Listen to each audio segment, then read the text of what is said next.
Se acomode, respire profundamente e permita que sua mente, aos poucos, desacelere. Feche os olhos, se quiser, e imagine-se viajando, não no espaço, mas no tempo. Um tempo distante em que o mundo era muito diferente e, ao mesmo tempo, estranhamente familiar. Imagine caminhar lentamente por uma trilha de terra batida.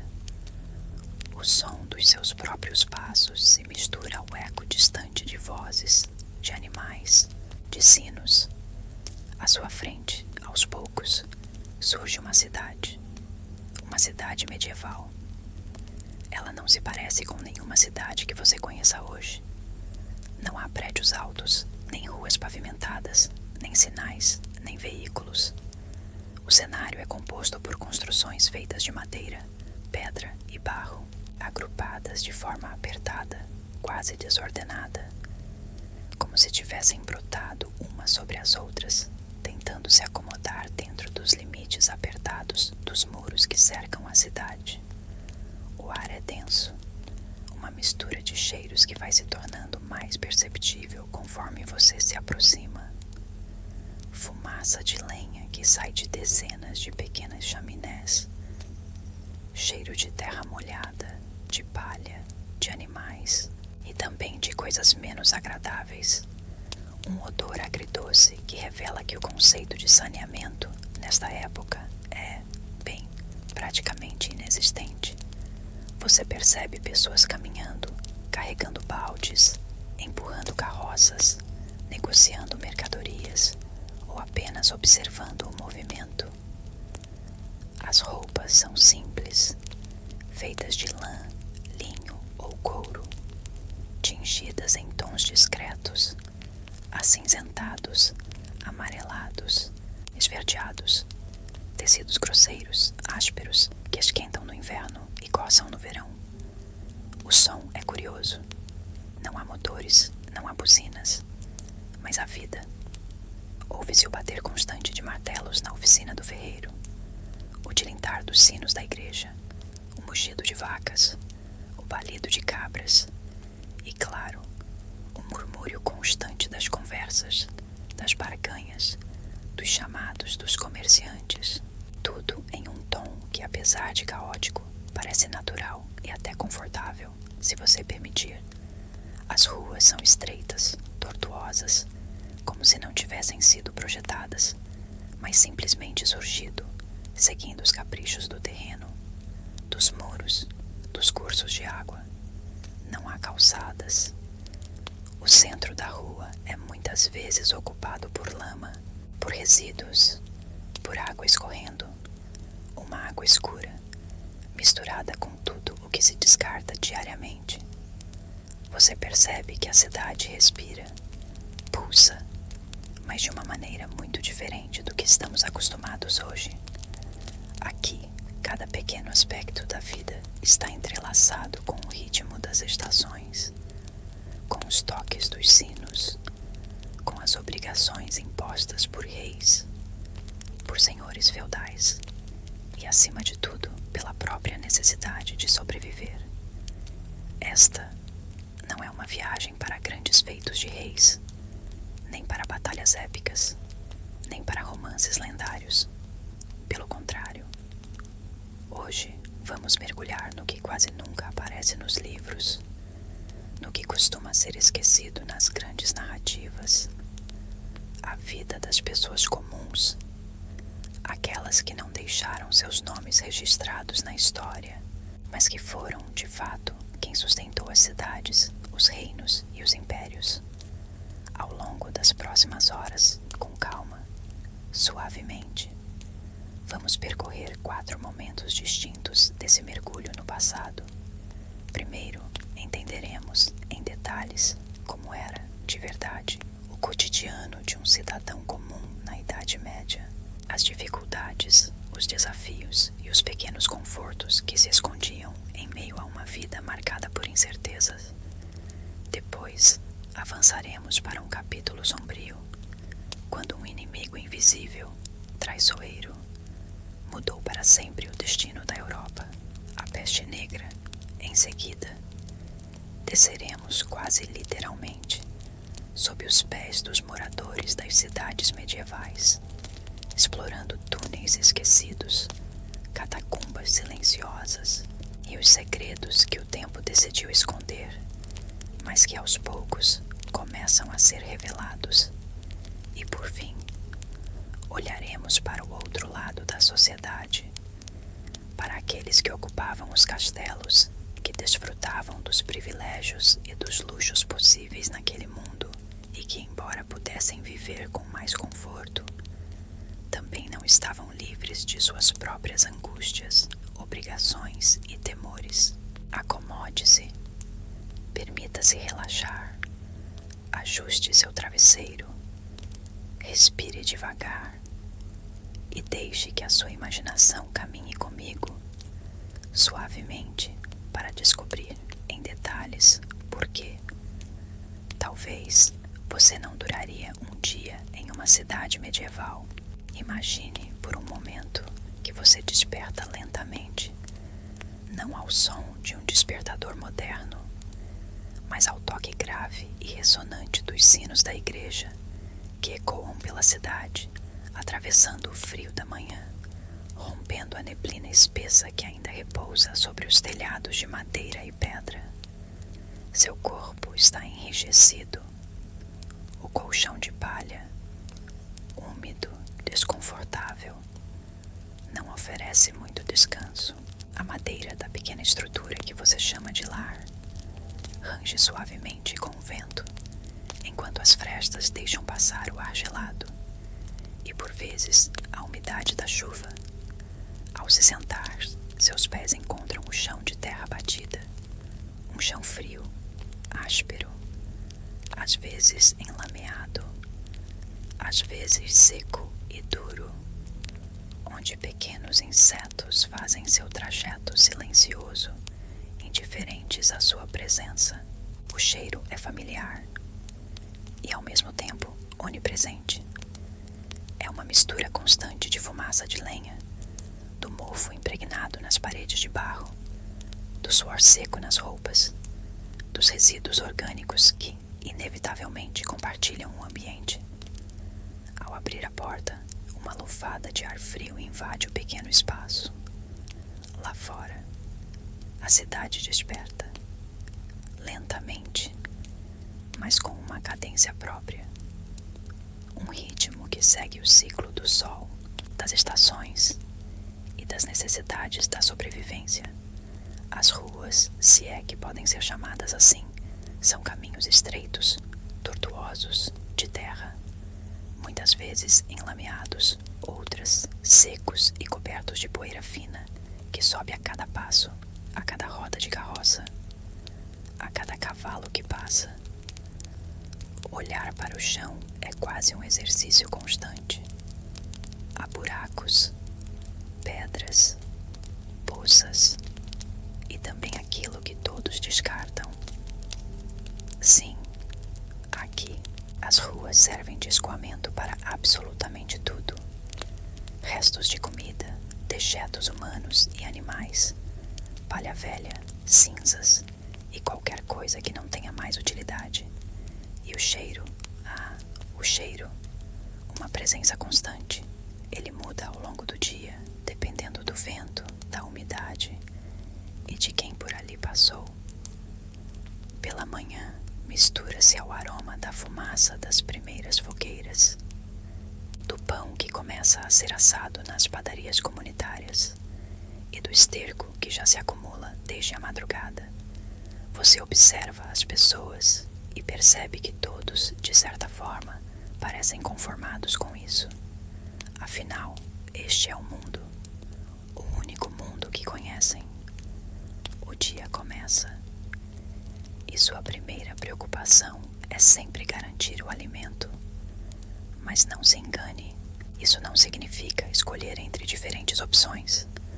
Não há mercados abastecidos, nem prateleiras fartas. A alimentação aqui é simples, monótona e muitas vezes insuficiente. O pão feito em fornos comunitários é escuro, pesado, rústico. Nem sempre há farinha suficiente. Então, muitas Muitas vezes ela é misturada com farelo, casca de árvore moída ou qualquer outro material vegetal que ajude a render. O sabor, um pouco azedo, levemente amargo, seco, mas é alimento. E isso já é muito. Carnes são raras, muito raras. Para a maioria, aparecem apenas em ocasiões específicas, quando um animal morre acidentalmente ou em grandes festividades. O mais comum são pequenos pedaços de toucinho ou gordura, usados para dar algum sabor às sopas ralas, feitas de legumes, raízes e, quando há sorte, um pouco de grãos. A água, essa é sempre um dilema. Os rios e córregos que circundam a cidade são ao mesmo tempo fonte de vida e de risco constante.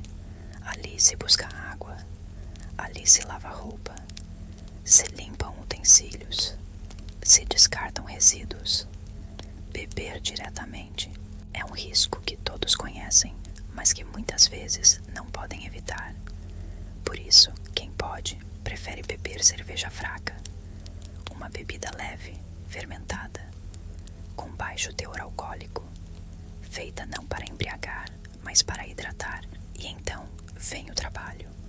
A maior parte dos cidadãos está envolvida em atividades manuais. Artesãos, trabalhadores braçais, carregadores, vendedores, todos seguem para suas funções, que começam cedo e raramente terminam antes do anoitecer. Se você é ferreiro, passará o dia inteiro diante do fogo, moldando ferro, respirando fumaça e fuligem, com as mãos calejadas e o corpo constantemente aquecido por brasas e labaredas. Se é curtidor, seu dia será passado entre tanques de líquidos ácidos, cheios de urina e cal, essenciais para tratar peles de animais. O cheiro desse ofício é tão intenso que muitos curtidores vivem à margem das cidades, onde o vento pode, com sorte, levar o odor para longe. Se trabalha na construção ou na agricultura, o cenário não é menos exigente. Ferramentas simples, pesadas, trabalho que exige força, resistência e aceitação das dores constantes no corpo. E mesmo assim, como se não bastasse o esforço físico diário, há ainda o peso invisível, mas constante, dos impostos. Sim, viver na cidade medieval significa pagar taxas por absolutamente tudo, pelo uso do moinho, pela travessia da ponte, pela venda dos produtos na feira, pela utilização do forno comum, até mesmo pela própria permanência dentro dos muros da cidade, que oferece uma relativa proteção contra os perigos externos. E se você não paga, bem, as punições não tardam e são sempre públicas. Pode ser uma exposição na praça, onde você fica amarrado à vista de todos, ouvindo xingamentos, recebendo pedaços de comida podre jogados, ou, em casos mais severos, castigos corporais. A justiça, aqui, não busca tanto reabilitar, mas sim dar exemplo. Pequenos delitos, como o roubo de pão, podem resultar em marcas permanentes, queimaduras ou até mutilações. Ao meio-dia, o sino da igreja toca novamente, marcando o momento da oração, e também uma breve pausa, uma sopa, um pedaço de pão velho, talvez um pouco de queijo endurecido.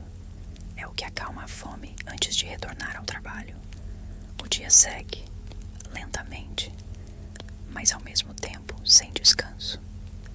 Cada hora que passa, o corpo pesa mais, as mãos doem, as pernas latejam. O cansaço não é apenas físico, mas também mental. Afinal, nunca há garantias, nunca há certezas. Uma tempestade mais forte pode derrubar casas.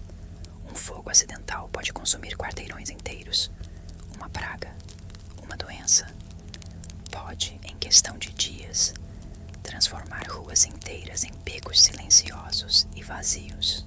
Quando o sol começa a se pôr, lentamente, tingindo de dourado os telhados, os sinos tocam mais uma vez. É o sinal de que é hora de encerrar o trabalho. As pessoas caminham de volta para suas casas, com passos arrastados, muitas carregando ferramentas, outras levando um pouco do que conseguiram produzir ou vender. Ao chegar, você acende uma vela de sebo, cuja luz trêmula projeta sombras estranhas nas paredes.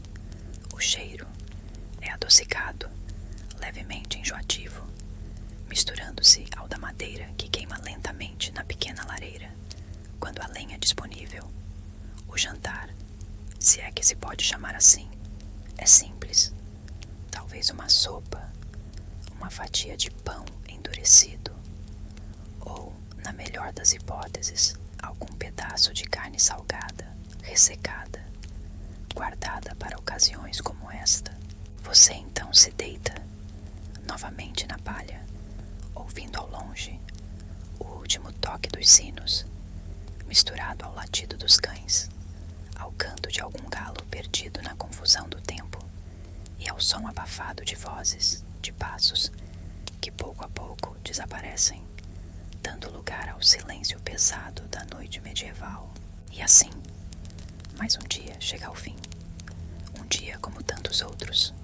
Uma vida marcada pela simplicidade, pelo esforço constante, pela resignação e pela esperança de que o dia seguinte seja ao menos suportável. Mas nem sempre era. E às vezes um inimigo invisível, traiçoeiro, surgia para transformar não apenas a sua vida, mas o destino de cidades inteiras, de reinos inteiros e de toda uma era. E é exatamente sobre isso que falaremos agora, ao mergulharmos suavemente no sombrio capítulo da chegada da peste negra. Imagine por um instante que você vive nessa mesma cidade medieval, acordando todos os dias ao som dos sinos, caminhando pelas mesmas ruas de terra, respirando o mesmo ar carregado de fumaça, de vida e de coisas que preferimos não nomear. Mas agora, algo está diferente. Você percebe, no início, é sutil, um sussurro que se espalha, vindo de viajantes, de mercadores, de peregrinos que cruzam os portões da cidade. Falam de uma doença, de uma praga, algo vindo de terras distantes, talvez do Oriente, talvez dos portos da Itália. Ninguém sabe ao certo. Dizem que vilas inteiras desapareceram, que cidades ficaram em silêncio, que navios chegaram aos portos com suas tripulações mortas. No começo, parece apenas um boato, uma história assustadora, como tantas outras que circulam pelas estradas poeirentas da Europa medieval. Mas então, os sinos começam a tocar mais vezes, só que, desta vez, não para marcar as horas, nem para chamar a oração. Eles tocam para anunciar mortes, uma, depois outra e outra. No início é apenas um vizinho, um conhecido, depois uma família inteira, depois uma rua inteira. Os sintomas são estranhos. Alguém começa a se sentir fraco, febril. Logo surgem inchaços, caroços escuros, dolorosos, nas axilas, na virilha, no pescoço. O corpo enfraquece, a febre sobe, a respiração fica pesada, difícil, e em poucos dias, às vezes em poucas horas, a pessoa simplesmente se vai. O medo é uma presença tão palpável quanto o cheiro da cidade. As ruas, antes cheias, vão ficando vazias. As carroças, agora, muitas não transportam mercadorias, mas corpos. Os sinos não param. O toque, que antes pontuava o ritmo do dia, agora parece infinito, ecoando sem cessar. monges começam a se recusar a realizar os últimos ritos. Coveiros somem. As covas deixam de ser individuais, passam a ser coletivas. Grandes buracos, onde dezenas, centenas de corpos são colocados, lado a lado, cobertos apenas por uma fina camada de terra. Você vê portas marcadas com símbolos, cruzes pintadas com cal, avisando que ali há doentes, ou que ali não há mais ninguém. O cheiro da cidade muda. Fica mais pesado, mais doce, mais enjoativo. Um cheiro que se mistura ao da morte, ao da decomposição, ao do medo. Médicos tentam se proteger. Vestem roupas estranhas, longos mantos, luvas, chapéus largos e máscaras com bicos compridos, semelhantes ao de um pássaro.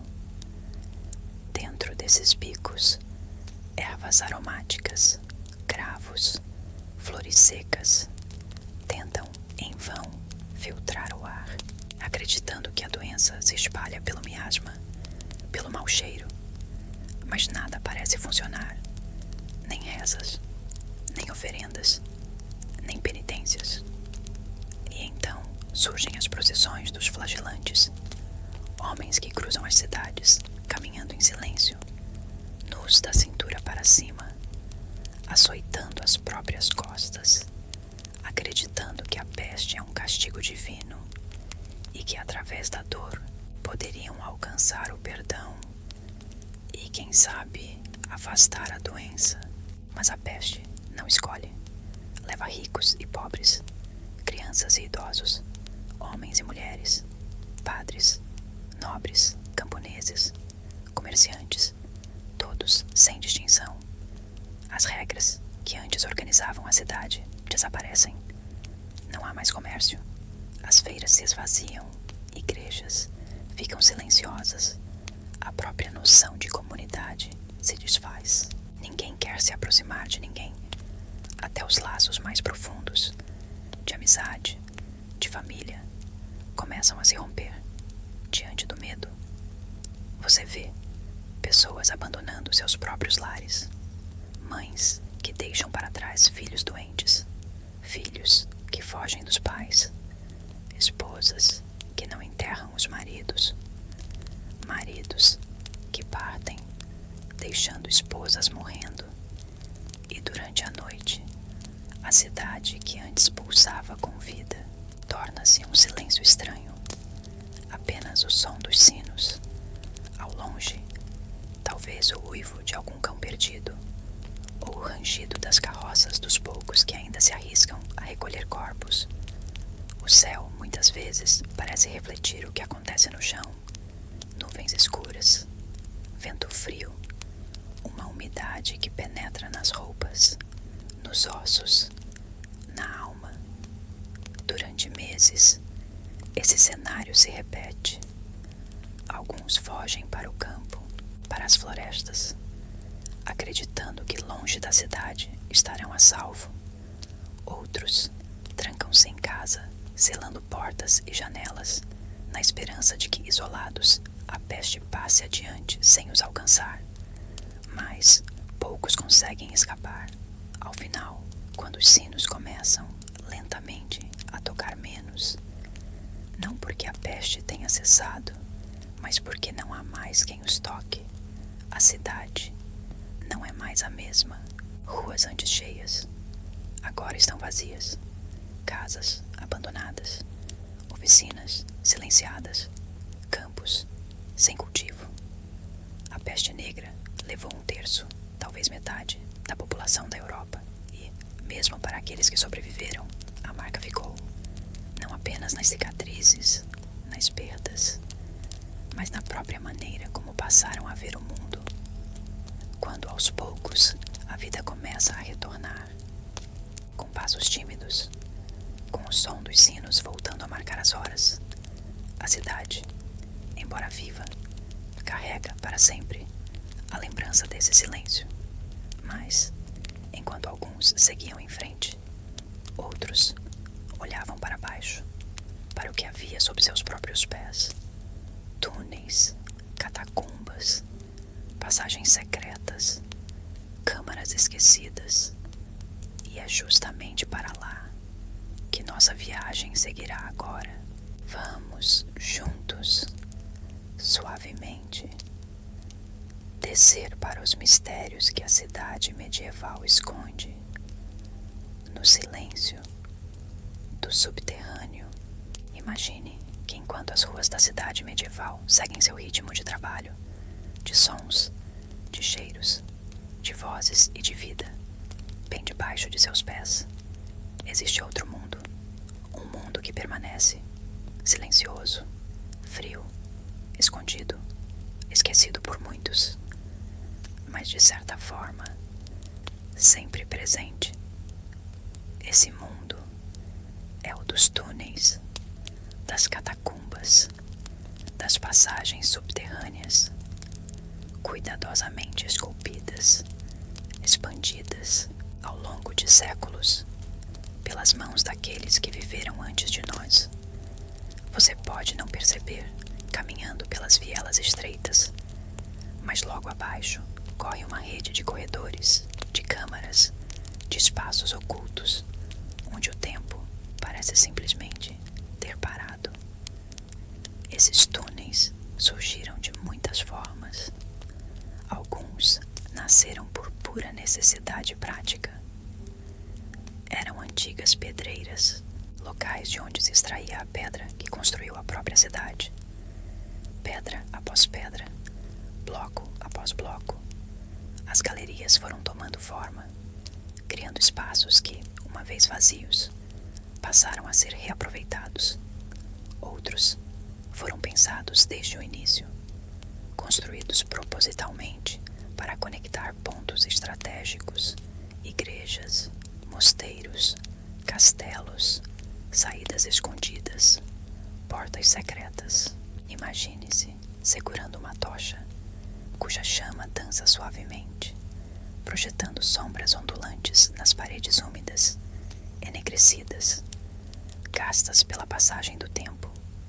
O cheiro aqui é peculiar, uma mistura de terra molhada, de pedra fria, de musgos que crescem discretamente nas rachaduras e de um leve odor metálico, antigo, difícil de descrever, mas inconfundível, uma vez que se sente. O som é quase hipnótico. Gotas d'água pingam lentamente em poças formadas nas reentrâncias do piso irregular. O eco dos seus próprios passos cria um ritmo constante, confortável, como uma melodia distante que se perde no silêncio. Esses túneis tinham muitos usos. Durante períodos de guerra, quando a cidade era sitiada, eles se tornavam refúgio.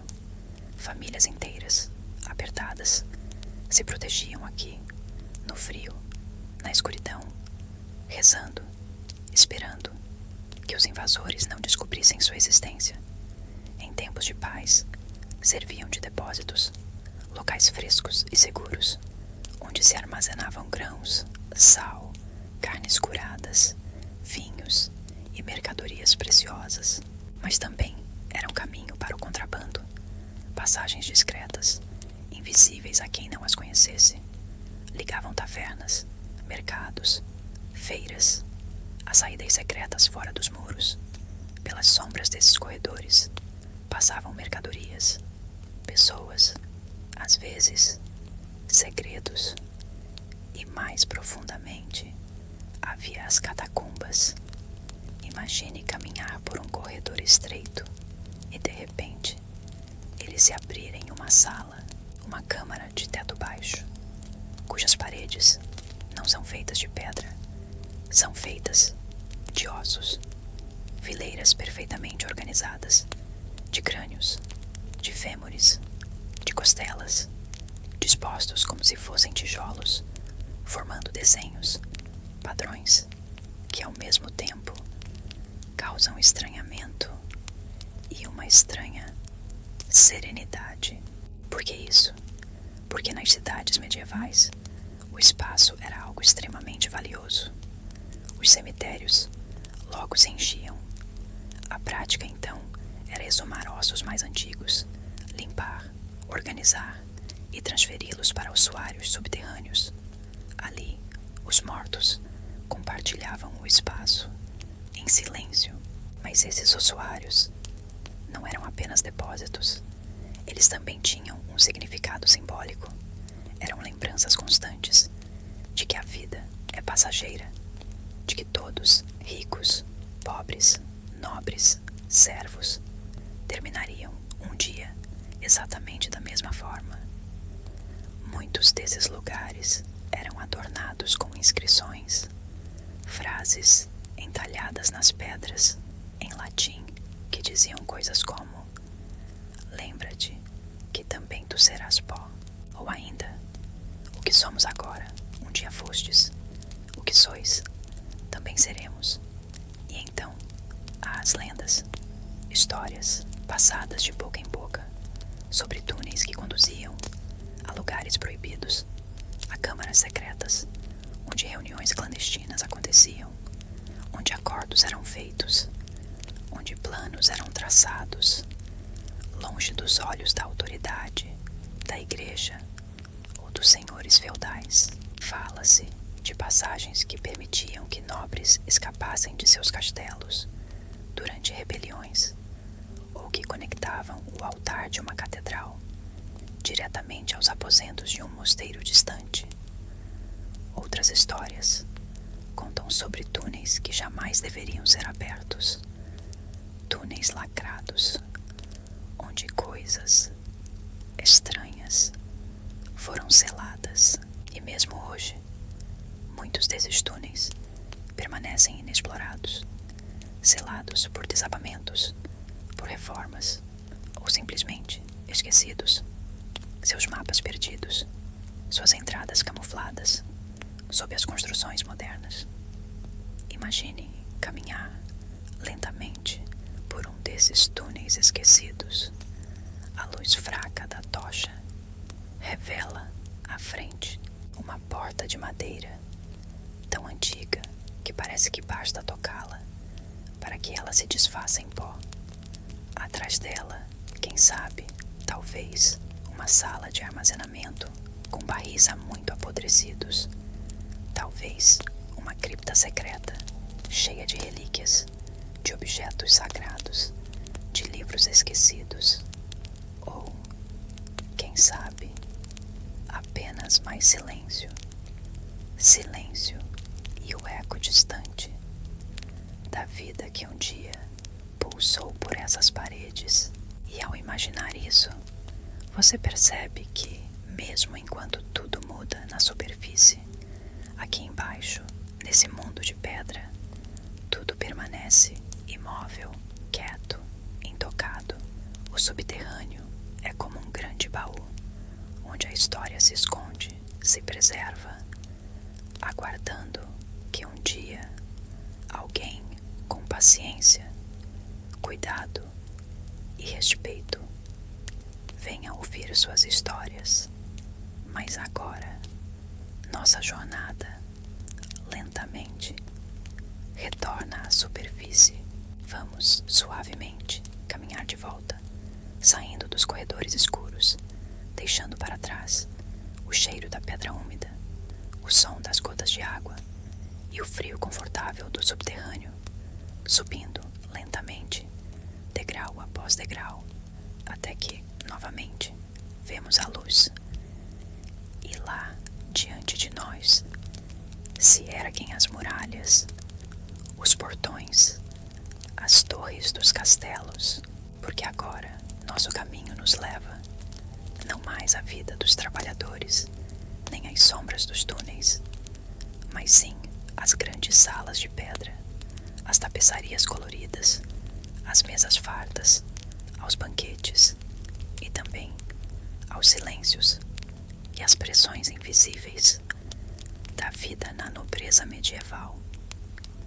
Prepare-se, pois é hora de descobrir como realmente viviam os senhores feudais. Subindo lentamente de volta à superfície. Seus olhos se ajustam à luz natural, deixando para trás o mundo frio, úmido e silencioso do subterrâneo.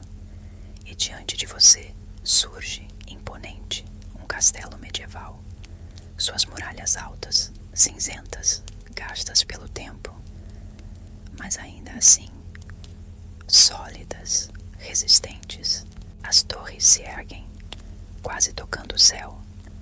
Bandeiras tremulam suavemente, movidas pela brisa constante. O som do vento mistura-se ao ranger dos portões de madeira, reforçados com ferro, que se abrem lentamente, revelando um mundo muito diferente daquele que conhecemos. Ao atravessar o pátio interno, seus passos ecoam sobre as pedras irregulares. Você observa que, embora os castelos sejam frequentemente associados ao luxo, na verdade, eles eram, antes de tudo, estruturas defensivas, fortalezas projetadas não para o conforto, mas para a sobrevivência. O pátio é um microcosmo, cheio de atividades. Cavaleiros treinam, suas armaduras reluzindo sob a luz suave do sol. O som do metal batendo no metal ressoa de forma ritmada, constante, quase hipnótica. Ferreiros trabalham sem cessar, moldando espadas, reparando ferraduras, seus martelos soando como uma espécie de pulsação que dá vida ao castelo. Servos vão e vêm, carregando lenha, baldes de água, sacos de farinha, cestos de frutas, fardos de feno, e ao fundo você percebe o cheiro da cozinha. Um cheiro que mistura carne assando, pão sendo preparado, ervas secando e, discretamente, o odor constante de fumaça, de madeira queimada, que parece nunca desaparecer por completo. Dentro das muralhas, protegidos por grossas paredes de pedra, estão os salões, as câmaras, os aposentos da nobreza.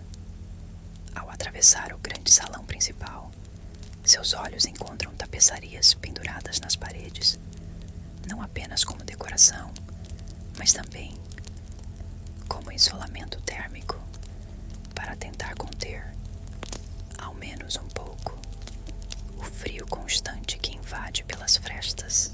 Essas tapeçarias contam histórias, batalhas, caçadas, lendas, cenas bíblicas ou genealogias de famílias. No chão, peles de animais, tapetes e, muitas vezes, uma simples camada de palha, renovada periodicamente, que ajuda a absorver a umidade, o frio e também qualquer coisa que eventualmente caia durante os banquetes. O mobiliário é pesado, feito de madeira maciça, bancos sem encosto, grandes mesas, armários robustos e arcas que servem ao mesmo tempo como móveis e como cofres, onde se guardam objetos de valor, tecidos finos, livros, joias, pergaminhos.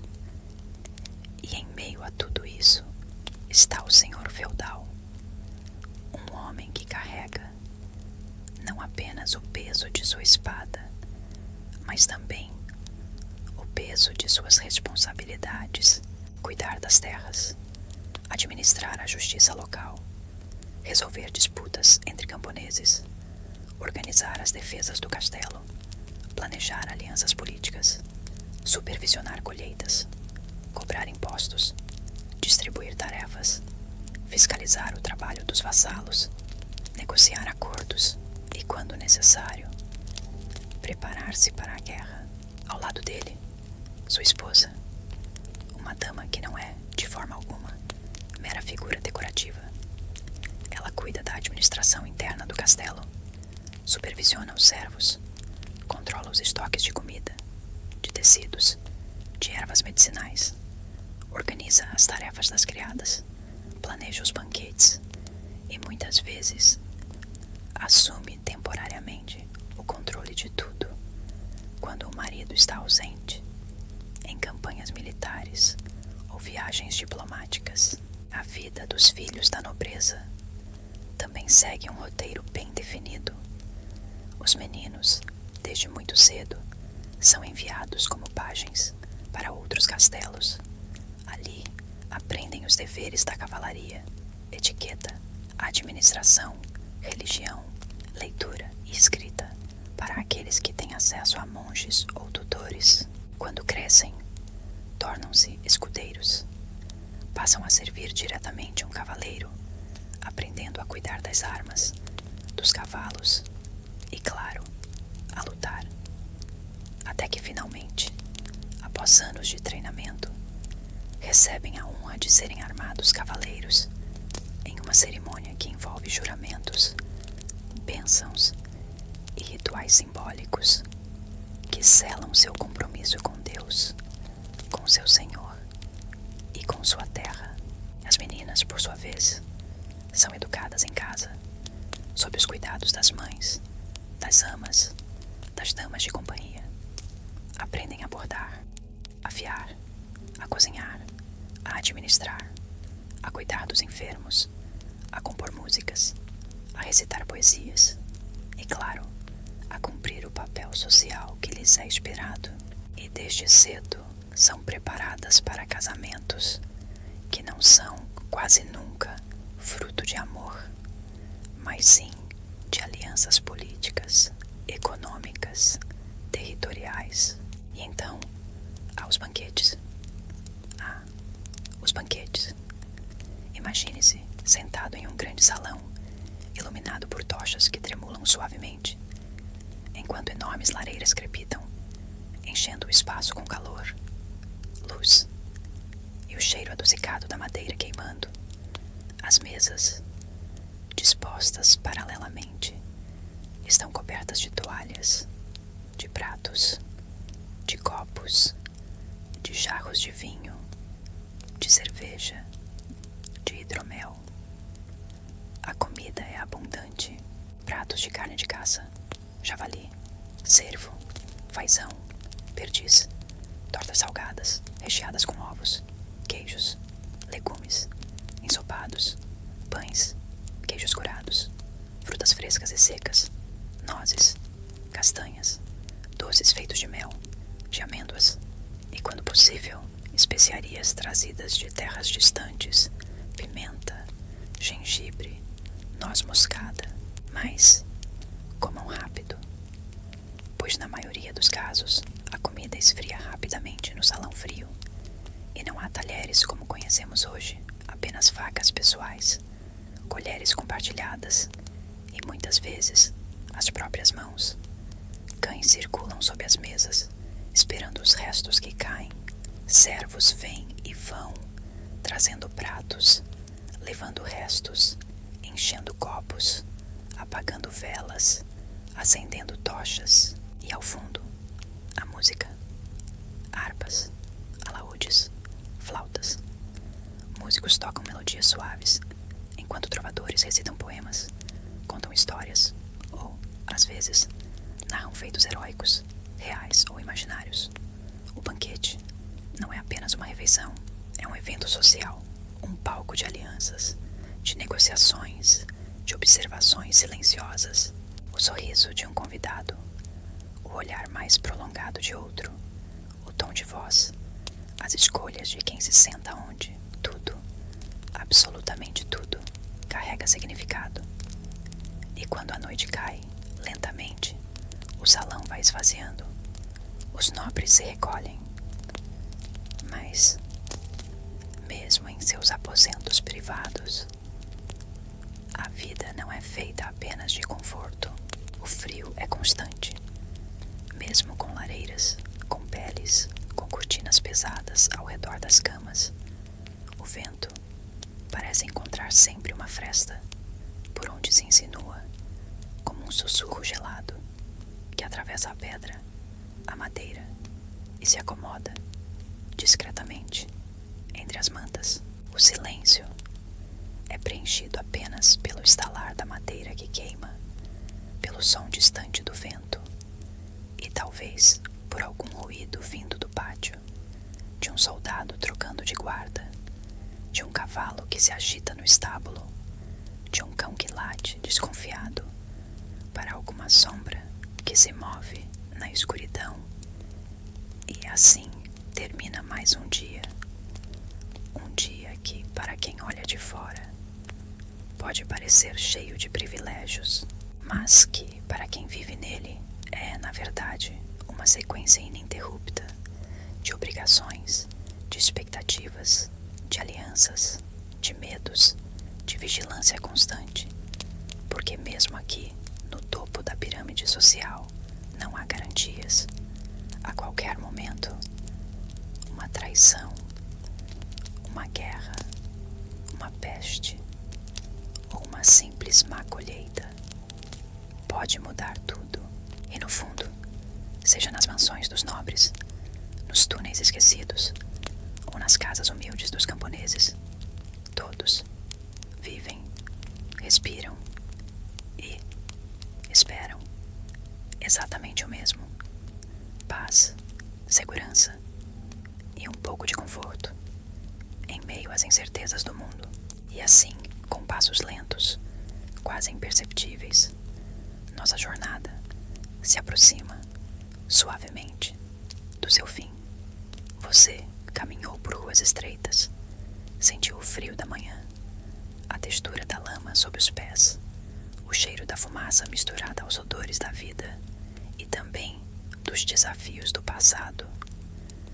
Testemunhou o cotidiano tão árduo e ao mesmo tempo tão cheio de pequenos detalhes de quem simplesmente tentava existir em um mundo que não oferecia promessas nem certezas, e depois sentiu o peso do silêncio quando o som dos sinos deixou de marcar as horas para anunciar as partidas. Caminhou por uma cidade onde, de repente, o invisível se tornava a maior ameaça, onde as ruas vazias, as portas trancadas e os olhares desconfiados contavam histórias de medo, de perda, de fragilidade, mas também de resiliência.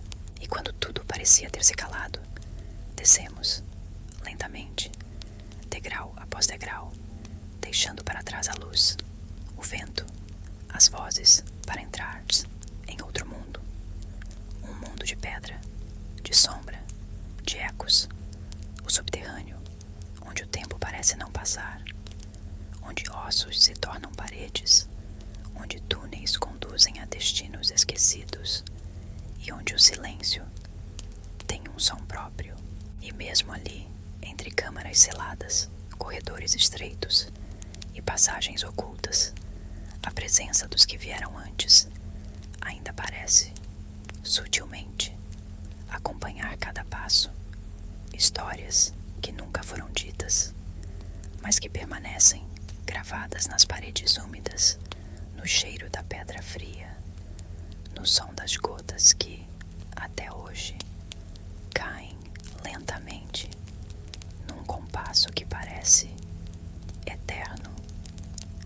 E depois subimos lentamente até cruzar os grandes portões e adentrar os salões de pedra dos castelos, onde o frio não é vencido pelas lareiras, onde o luxo convive com a rigidez das obrigações, onde as tapeçarias escondem tanto as rachaduras das paredes quanto as tensões invisíveis das alianças, dos acordos, dos olhares medidos, das palavras cuidadosamente escolhidas.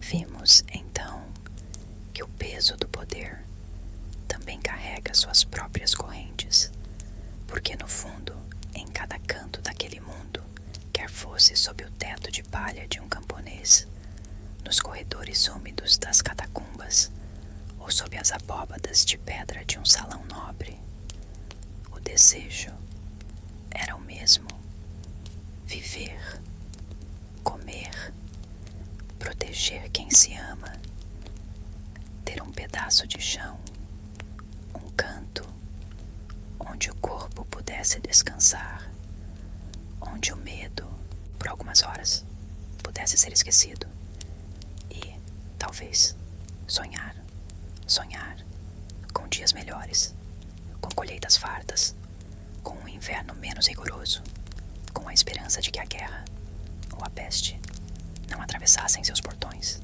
seus campos, suas portas. E assim, enquanto você deita-se mais pesado, mais relaxado, percebendo seu corpo afundar lentamente no colchão, na cama, no espaço confortável que você escolheu, é possível agora imaginar que toda essa jornada ficou para trás. As ruas estão vazias, as portas se fecharam, as carroças se calaram, os sinos tocam bem ao longe, mas lentamente. Seus sons se perdem no vento. O fogo nas grandes lareiras arde baixo, lançando pequenas brasas que dançam lentamente antes de desaparecer. E, acima, nas torres, nas muralhas, há apenas o som do vento, um vento suave que sopra, carregando consigo os ecos do passado. O passado que agora volta a adormecer silenciosamente no lugar de onde veio. E aqui, no presente, onde você está, tudo é silêncio. Silêncio confortável. Silêncio protetor. Um silêncio que abraça, que envolve, que embala. A sua respiração, aos poucos, torna-se mais lenta, mais profunda, mais tranquila. Seu corpo vai ficando pesado, mas, ao mesmo tempo, leve. E sua mente começa a flutuar, vagarosamente, entre as imagens do que foi e o conforto do agora. Tudo vai se dissolvendo em uma névoa tranquila, suave, macia. Não há mais tempo, não há mais pressa, não há mais história. Apenas descanso, apenas paz, apenas sono. Que você tenha uma noite serena, confortável, tranquila, protegida, e que seus sonhos sejam leves, suaves, embalados pelas memórias silenciosas de um tempo que já não existe mais. Boa noite.